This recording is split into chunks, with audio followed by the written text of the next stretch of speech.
I would love to have you, you can move around the room or not, and if you need for your own body to be where you're at, just raise your hand and have somebody come to you.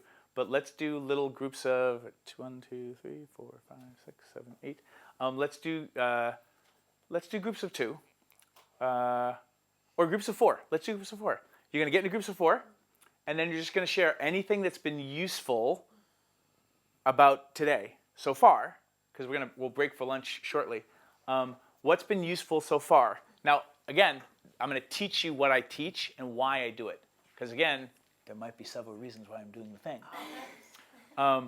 One, I feel like the energy is kind of static. Like we need a break, but I need to check time because it might be close to lunch, and I can just like do a break, and then it's like, maybe I'm going to send you to lunch. Don't know yet.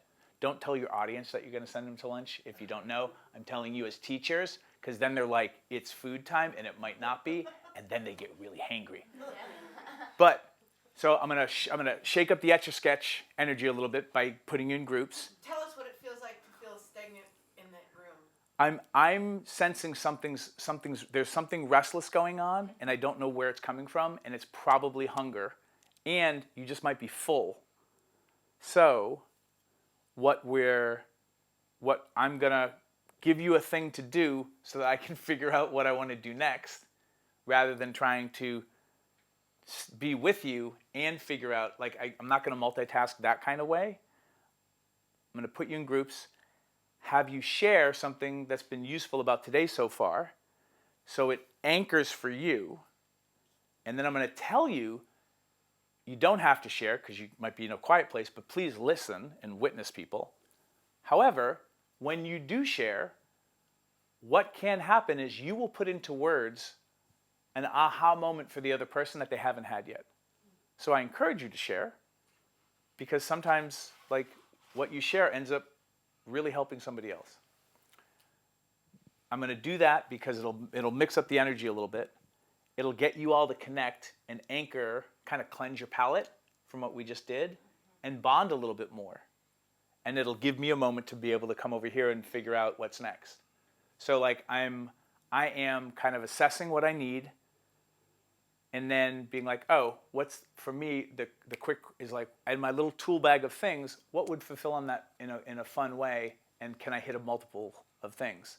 So that shared does it better than if we just went around the room, because we just went around the room a couple of times with these other exercises, so I'm giving you a different exercise so that your brain is like, oh, this is different, and you'll get a little dopamine and a bunch of other things happening. So that's the logic behind it. So now I have to teach you how I want to get you into groups. This is one of the biggest facilitating mishaps in most facilitators' lives. They're like, find 3 other people who and start. And then everyone's like, what are we doing? Give them structure. We have 3 days together. I'm going to teach you how I want you to get in groups, because then by tomorrow I'll just say the thing and you'll know how to do it. And this is scalable. I have done this with a room of 600 people, and it works like a charm. So the way now I wouldn't tell that to everybody else. I'm telling you to do that as teachers. I would just teach the thing. The way I want you to get into groups is you're going to raise your hand, if you can raise your hand, because not everybody can raise their hands, but you're going to signal that you are looking for partners. If you can, just put your hand up and walk your hand, when I tell you to, walk your hand towards other hands, and when you find that hand, when you get to 4, put your hands down. That is your group. If your hand is still in the air, it means you do not have a person in a group. Walk your hand towards other hands until you have your group. If for your body to take care of yourself, you need to stay where you are, raise your hand, and other people will see your hand and take their hand and walk it towards you. Now, at that point, people are giggling because I'm being silly. But what happens with a big group is like everyone's like walking around like this. And I'm like, if your hand's not in the air, who do you know to walk to? And then, because I have to teach them the thing, and they'll be like, or people will be like this and just looking at their hand. So I tell them, walk your hand towards other hands. It's maddening. You spend 5 minutes setting that up, and then for the next 2-hour workshop, if you do lots of groups, boom, boom, boom, they got it. If you have 3 days together, this is so simple. Because then you're like, I need you to get into groups of 2. Everyone raise your hands. Go. I need groups of 7. Raise your hand. Go.